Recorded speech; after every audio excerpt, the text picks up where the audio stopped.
Bon, alors, je voudrais terminer sur le sujet de Stéphane, l'ergonomie. Alors, l'ergonomie dans les appareils photo, c'est quand même ça qui différencie ça du petit. L'ergonomie, c'est fondamental. Quand les gens ne parlent que de la qualité photo, mais encore faut-il les prendre, les photos. Et l'ergonomie est fondamentale. C'est peut-être là qu'il y a eu le plus de progrès. Parce que les algorithmes, encore une fois, vont améliorer l'ergonomie énormément. L'écran tactile permet, par exemple, moi dans la rue, alors pas en Inde parce que les gens adorent être pris en photo, mais en France, je peux prendre des photos comme ça. Je regarde comme avec un réflexe, ça, dans le bon vieux temps, je regarde et je fais ça et la photo est prise avec la mise au point là où j'ai appuyé.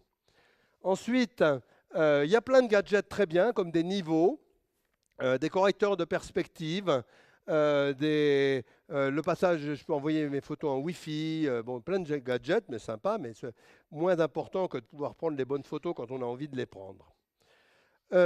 Ensuite, et ben surtout, ça se débrouille très très bien en automatique ou presque. C'est-à-dire qu'avant, les appareils automatiques, ben, ça faisait de son mieux, mais maintenant, c'est devenu vraiment très bon.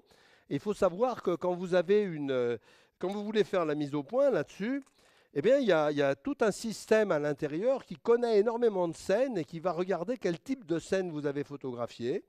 Avant, on faisait les mises au point au centre et tout, mais maintenant, on laisse l'appareil faire très souvent. C'est vraiment très bien. Et c'est assez difficile de mettre en défaut les mises au point. Puis vous avez un tout petit correcteur là, vous voyez, très facile à utiliser. C'est parfait. Et puis ça vous montre les zones mal exposées. Par exemple là, si j'ai une zone saturée, trop noire, trop blanche, elle se met à clignoter dans mon écran. Donc je la vois. Alors avec un viseur optique, elle ne se met pas à clignoter. On peut le faire, mais c'est compliqué. La mise au point automatique marche très bien aussi. C'est capable de suivre des choses qui arrivent vers vous à toute allure. Mais il y a beaucoup mieux. Ce qu'on appelle le focus picking, qui est fait par des algorithmes très marrants et qui est très fondamental, par exemple en photo de rue pour moi, c'est que la mise au point n'est pas forcément faite tout à fait sur ce que vous voulez.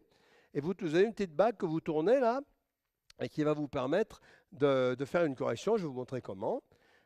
Tous les appareils détectent les visages, parce qu'en général, c'est sur les visages qu'on a envie de faire la mise au point. Ils détectent les visages, ils détectent les yeux, ils détectent les sourires. Donc, vous pouvez même dire à vos téléphones, tu fais une mise au point quand les visages détectés sourient tous. Ça, c'est tout à fait possible. Bon, ça peut être intéressant ou pas, ça dépend des points de vue. Donc, ça fait toujours la prise de photos à exposition multiple, ça fait toujours le focus stacking dont je parlais. Puis vous avez un panneau de contrôle qui est bien foutu, que je vais vous montrer. Et vous avez tous les ans des choses en plus. Voilà un panneau de contrôle. Donc là, vous pouvez tout faire.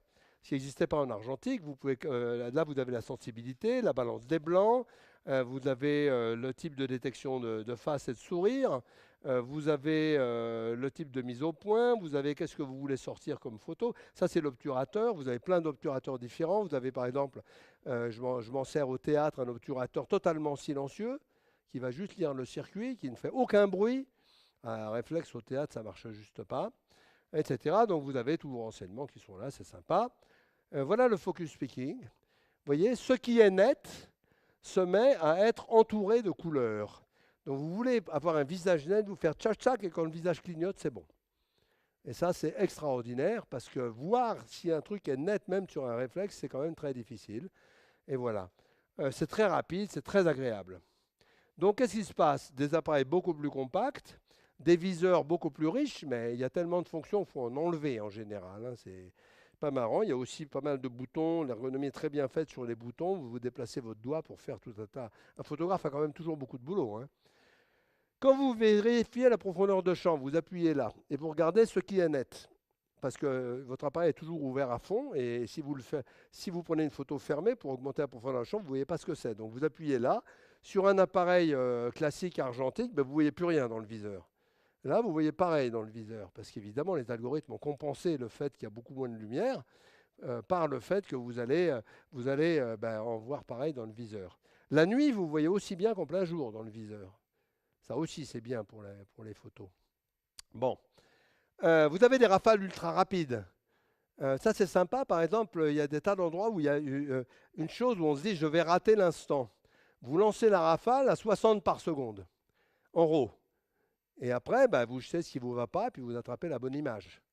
Hein, ça, il n'y a pas longtemps, on ne savait pas le faire. Alors là, il faut quand même une puissance de calcul extrêmement sévère et une carte mémoire assez grosse parce que le RAW, ça fait, mettons, un peu plus de 20 mégas la photo. Donc vous faites 60 fois par seconde 20 mégas, vous faites le calcul. Vous allez voir que c'est assez dur quand même. Voilà, puis ben, certains préfèrent les vieux appareils, ils ont tout à fait raison. L'important, c'est d'être à l'aise.